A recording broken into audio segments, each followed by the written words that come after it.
Hi everyone, my name is Charlie Moyo. I represent JoburgPlaces.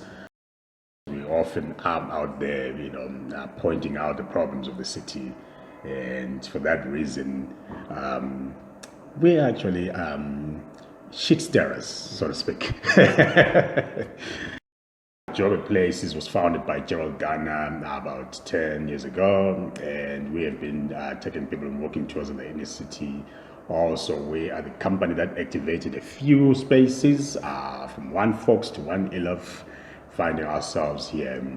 Between Gerald and myself, we have taken at least 45,000 people on walking tours in the inner city.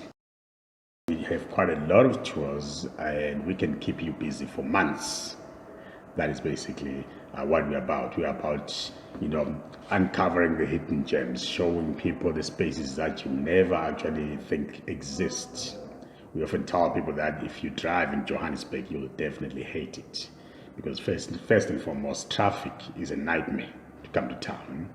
But if you walk, if you put on your boots and you decide to walk the city, you will discover spaces that really need to be uncovered. And we are your people. Right now, where we are at the Thunder Walker. The Thunder originally was a bank. It was built in 1904, built by the United Building Society, later becoming the United Bank. The United Bank later amalgamating with Foxcas, Trust Bank, and Allied Bank to form the Amalgamated Banks of South Africa. In other words, this is the origins of Absa Bank. The United Bank left the building in 1930. And upstairs, a very prominent law firm was founded in what was the bank's offices. Bowman's was founded. And they occupied the space, and later as they grew as a law company, they actually moved across the Gandhi Square and up a coal mining agency also operated here. Remember, Eskom House was close by, and so most of these coal mining companies were also close to Eskom because they were supplying Eskom. So that also happened. Down here, a private company actually bought this, the sectional title, and they operated as a private bank, and they were here until 1978, and they left because of a bank robbery. So this vault was empty from 1978 up until about 6 years ago, OPH, or Litsky Property Holdings, visionary company. They actually started buying buildings when everybody was running away. They bought this building and they were sitting on it because they didn't know what to do with it, because there's so much heritage in this building and they wanted to respect heritage. And so they actually thought, you know what, we can't rent the space to the McDonald's and Nando's and Discount. They will destroy the space. So up until about 2 years ago, actually, we found ourselves talking to OPH, and we decided actually we will rather be the company that rent the space from them. And in a twist, Gerald Olitsky, the owner of OPH, decided actually we should be the people buying the building from him because he doesn't need it anyway. So we are busy in the process of buying this building.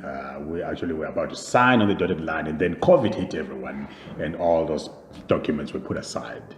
But now that everything is back on track again. We have a restaurant upstairs, which is open from Tuesday to Sunday. We open Tuesday to Friday. We have lunch and dinners. And then Saturday, Sunday, we have breakfast, lunch, and dinners. So if you are ever in the city and you are ever on tour and you feel you want to experience the real inner city, come to JoburgPlaces and get to taste migrant foods. After all, this is a migrant city. Oh my goodness! I mean, they are most surprised about the people of Johannesburg. You know, the people of the city are more welcoming and they are happy under the circumstances. And but that always gets the people. It's like, okay, why are people so welcoming and so happy? And they are all smiles. You know, the world is going through a pandemic, but the people of Johannesburg. They have to survive and all, but they still manage to put a smile on their face. This is a very diverse city. It is only in this city you can eat about 50 different foods from more than 50 countries in this country. I mean, this continent rather. Not a lot of cities can claim that.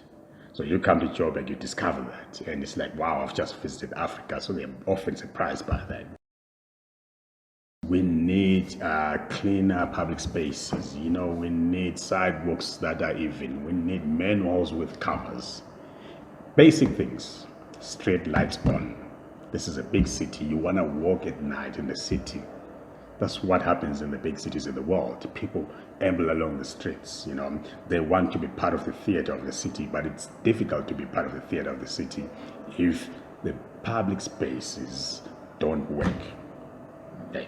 So public spaces, greenery, lights, manholes with covers.